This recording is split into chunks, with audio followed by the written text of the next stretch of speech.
మిత్రులందరికీ నమస్కారం. అందరికీ ముందుగా దీపావళి శుభాకాంక్షలు. నిన్నటి రోజున ఏదైతే బీసీ సంఘాలన్నీ బంద్ ప్రకటించినాయో 42% రిజర్వేషన్ బీసీలకు ఇవ్వాలని చెప్పి, దాంట్లో భాగంగా అసెంబ్లీలో తీర్మానం చేసిన సమయంలో భారతీయ జనతా పార్టీ 8 మంది ఎమ్మెల్యేలు ఆ తీర్మానానికి అనుకూలంగా తీర్మానం చేసిండ్రు. దాని తర్వాత ఎంపీలే సహకరిస్తలేరని చెప్పి గౌరవ ప్రభుత్వ పెద్దలు, ప్రభుత్వ విప్ గారు నిన్నటి రోజున ప్రెస్ మీట్ పెట్టిండ్రు. ఒకరోజు ముందు కూడా ఈ బీసీ సంఘాలు ఏవైతే ధర్నా చేస్తున్నాయో అన్ని పార్టీలను ఆహ్వానించారు. కానీ బంద్ కంటే ఒకరోజు ముందే ఈ డీసీసీ అధ్యక్షుడు ఆది శ్రీనివాస్ గారి సమక్షంలో సిరిసిల్ల ప్రెస్ క్లబ్లో ప్రెస్ మీట్ పెట్టింది. బంద్ కంటే ముందే వీళ్ళు డిక్లేర్ చేసేస్తారు భారతీయ జనతా పార్టీ దీన్ని ఆమోదిస్తలేదని. గవర్నర్ దగ్గర బిల్ ఆగింది అంటున్నారు, రాష్ట్రపతి దగ్గర బిల్ ఆగిందండి. మా 8 మంది ఎమ్మెల్యేలు మీకు అసెంబ్లీలో తీర్మానం చేసిండ్రు కనుకనే మీరు జీవో చేయగలిగింది. మా 2 మంత్రులలో బండి సంజయ్ కుమార్ గారు సిరిసిల్ల గ్రౌండ్లో సైకిళ్ళ పంపిణీ కార్యక్రమంలో పాత్రికేయ మిత్రుల సమక్షంలో చెప్పింది 42%కి 42% బీసీలకే అయితే 10% ముస్లింలకు కాకుండా 42%కి 42% బీసీలకే చేసినట్టయితే నేనే గౌరవ ప్రధానమంత్రి గారిని కల్పిస్తా అని చెప్పింది. దాన్ని పట్టించుకునే నాదులు లేడు కాంగ్రెస్ పార్టీ జీవో చేసిన తర్వాతనే స్థానిక సంస్థల ఎన్నికలకు పోతే ఎన్నికలు చేయాలి కానీ రిజర్వేషన్ చేయలేదని కోర్టు కట్టేసింది. మరి కోర్టుకు వచ్చేసిన తర్వాత నిన్నటి రోజున బీసీ సంఘాలు కాంగ్రెస్ నాయకులు కలిసి ఏదైతే ధర్నా కంటే ముందు రోజు ప్రెస్ మీట్ పెట్టారో ధర్నా రోజు ప్రెస్ మీట్ పెట్టారు. మరి దేని మీద వీళ్ళు ఉద్యమం చేస్తున్నారని అడుగుతున్నాం. ఈరోజు స్టేజ్ల కోర్టు మీద చేస్తుండ్రా? మరి రోజు తెల్లారు లేస్తే రాజ్యాంగాన్ని పరిరక్షిస్తానని చెప్తారు. మరి కోర్టు చట్టానికి వ్యతిరేకంగా రేవంత్ రెడ్డి జీవోలు ఎట్లా తీస్తున్నారని అడుగుతున్నాం. ఇవాళ అంటే బీసీలను మభ్యపెట్టడానికే ఇటువంటి ప్రక్రియలు కాంగ్రెస్ పార్టీ చేస్తున్నది.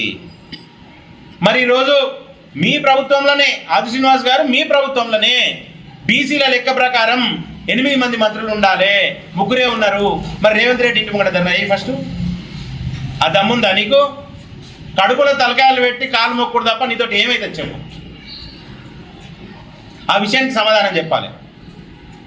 ఇలా వాళ్ళ కాంగ్రెస్ పార్టీలో ఉన్న బీసీ నేతలతోటి బంద్ చేయించుకొని ఎంబడి కూర్చుని పెట్టుకుని ప్రెస్ మీట్లు చెప్పాలి, ప్రతిపక్షాలను తప్పుదో పట్టియాలి.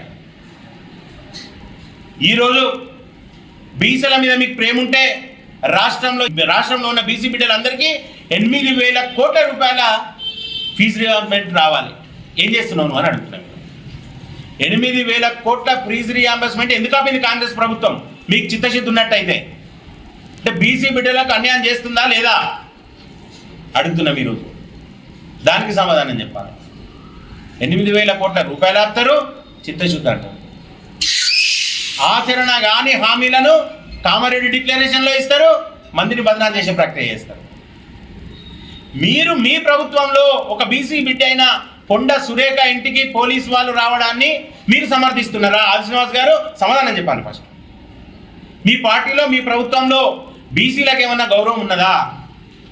దీని మీద మీరు ప్రకటన చేయాలి. ఈరోజు ప్రభుత్వంలో మీరు ప్రభుత్వ విప్ అయి ఉన్నారు. ప్రభుత్వంలో భాగస్వామ్య కొండ సురేఖ గారింటికి పోలీసు వాళ్ళను పంపడాన్ని మీరు సమర్థిస్తున్నారా, స్వాగతిస్తున్నారా? దానికి సమాధానం చెప్పండి.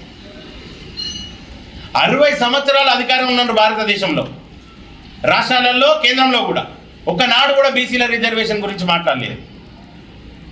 ఈరోజు మా గౌరవ పార్లమెంటు సభ్యులు గారు సహకరిస్తలేరంటారు.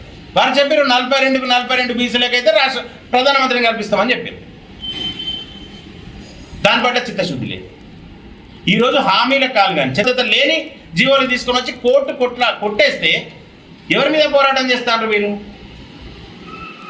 భారతీయ జనతా పార్టీని బదనాం చేసే ప్రక్రియ చేస్తున్నారు. కామారెడ్డి డిక్లరేషన్లో మీరైతే ఏదైతే చెప్పినరో అది మీ చేతిలో లేదు. దాంట్లో భాగంగా ఈరోజు మేము సహకరిస్తలేమంటున్నారు. మేము సహకరించే వచ్చే రిజర్వేషన్ల కోసం మీరు ఇట్లా హామీలు ఇస్తారు. 420 హామీలలో ఎన్ని నెరవేర్చిండ్రు అన్నదాన్ని మీరు ప్రజలకు చెప్పాల్సిన అవసరం ఉన్నది. ఉంటారు, ఇంకెన్ని రోజులు బీసీలను మోసం చేస్తారు అని చెప్పి కాంగ్రెస్ పార్టీని ఈరోజు భారతీయ జనతా పార్టీ పక్షాన ప్రశ్నిస్తున్నాం. దీనికి ప్రభుత్వ విప్ డీసీసీ అధ్యక్షుని హోదాలో మాట్లాడిన ఆది శ్రీనివాస్ గారు సమాధానం చెప్పాలా? ఆది శ్రీనివాస్ గారు సమాధానం చెప్పాలి. దానికి గాను మరి ఏ రకమైన బాధ్యత తీసుకుంటారు మీరు? ఈ ప్రభుత్వం చేస్తున్న ప్రక్రియలన్నీ చట్టబద్ధత అయితే ఎందుకు కోర్టు కొట్టేస్తున్నాయి? దానికి గాను సమాధానం చెప్పాల్సిన అవసరం ఉన్నది. పాత్రికేయ మిత్రుల ద్వారా భారతీయ జనతా పార్టీ డిమాండ్ చేస్తున్నది, మీరు మీ చేతిలో లేని హామీలను ఇచ్చి ప్రజలను మోసం చేసిర్రు. దీన్ని బీసీ బిడ్డలందరూ గమనిస్తున్నారు కనుక దానికి సమాధానం చెప్పాల్సిన అవసరం వారికి ఉందని పత్రికాముఖంగా తెలియజేస్తారు. భారత్ మాతాకి జై.